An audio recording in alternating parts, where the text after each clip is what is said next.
And for those watching on YouTube, I want to say thank you guys so much for your support. We greatly appreciate you guys watching.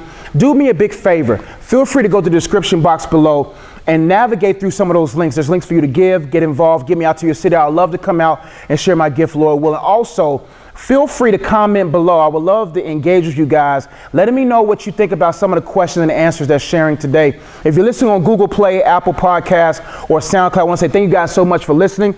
If you're watching this, you want this kind of talk in streaming form, you can always find me wherever you podcast, wherever you can find me. You can find me at My Coach Josh on SoundCloud, Google Play, and Apple Podcasts. But we'll get right into the first question. And thank you again, guys, that's watching on Facebook Live. We'll greatly appreciate you guys watching as well. Ready to go? All right, first question. Jamila from Michigan says, why do I find it difficult to pray on a consistent basis? Why is it difficult to cry out to God for help? Why do I find it difficult to pray on a consistent basis? Why is it difficult to cry out to God for help?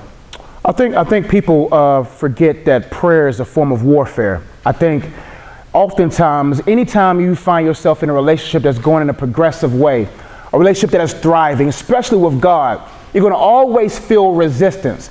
The devil is envious. Every demonic spirit is envious. Even angels look curiously at our relationship with the Father. Our human to God relationship is so unique that everyone is looking for that kind of love.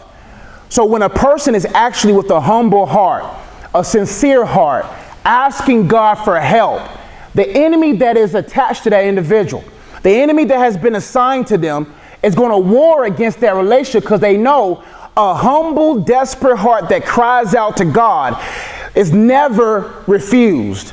That heart is always heard. So if that person prays from a sincere heart and asks God for help, they see the effects of your prayers more than you. That's why they want you to be so consumed on how long it takes for the prayer to be answered. What we fail to realize, that everything we do in the natural sounds a volume highly in the heavenlies. Therefore, there's a siren that goes off saying this person has reached or has reached heaven. This person has a faith that's growing. This person is actually in love. Now, you remember those moments when you walked with God and you felt that love for God, and then days later, weeks later, that love wanes. That love is not as consistent. That love is not as fervent, because their objective is to put water on your flame for God. And the best way to silence or to delinquish that flame is to silence your prayers. Any relationship that lacks communication, it will fail. That's why they know the more I can get you feeling condemned, making you feel like God ain't hearing you, making you feel like he ain't gonna answer you, making you feel like that you're unworthy for a being like God to be near you, then you will stop speaking. We all know the power of words, but the most powerful words are words that are prayed from a sincere heart to a God who is eager, on standby, willing to answer. But the devil understands the integrity and character of God more than we do.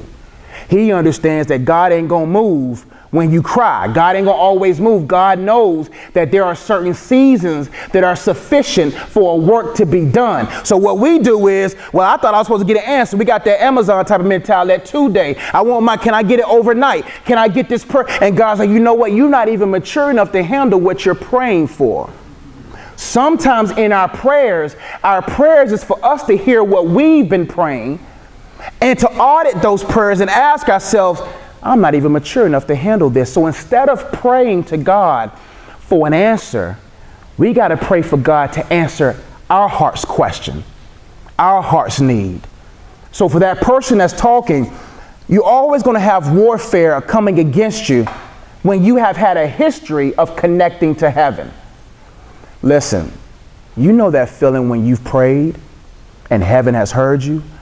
You get a little smirk on your face. There's a glimpse of joy in your eye. There's a soundness, a sureness in you that says, you heard me. Oh man, he ain't the only one that heard you.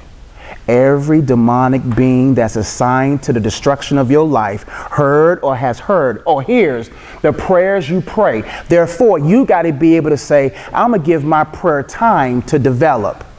I'm going to give myself time to grow. Sometimes God just say, pray to vent to me.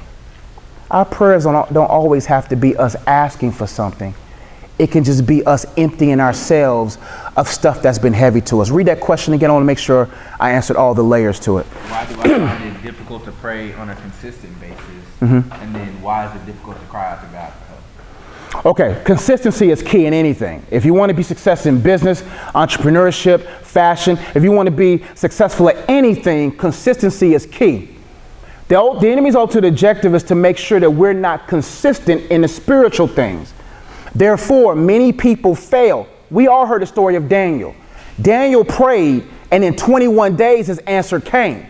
But the Bible continues to read that day after day, Daniel stayed faithful into praying.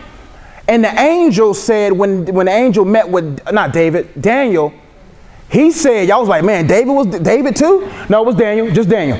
Anyway, the angel said, we actually heard you on day one, but the principality of Persia kept me from getting to you. There is always going to be some type of demonic being after your consistency in prayer. The more you pray, the more powerful you become. Listen, when you know you're connected to God and you know you a son and daughter of his, you know for a fact, I'm going to approach his throne every single day. I'm not going to let you go until you bless me. I'm going to stay here until I find out why I haven't received, until I actually find out that the purpose of me praying is not to receive, but to blend into you.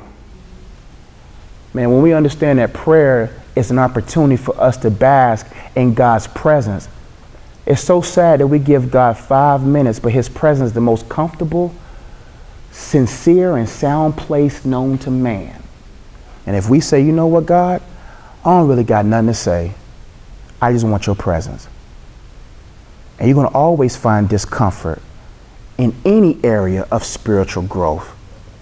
The devil don't care how swole you are, how attractive you are. He don't care how often you can squat. He don't care what you can do. All he cares, are you strong enough to lift what God has for you to carry tomorrow?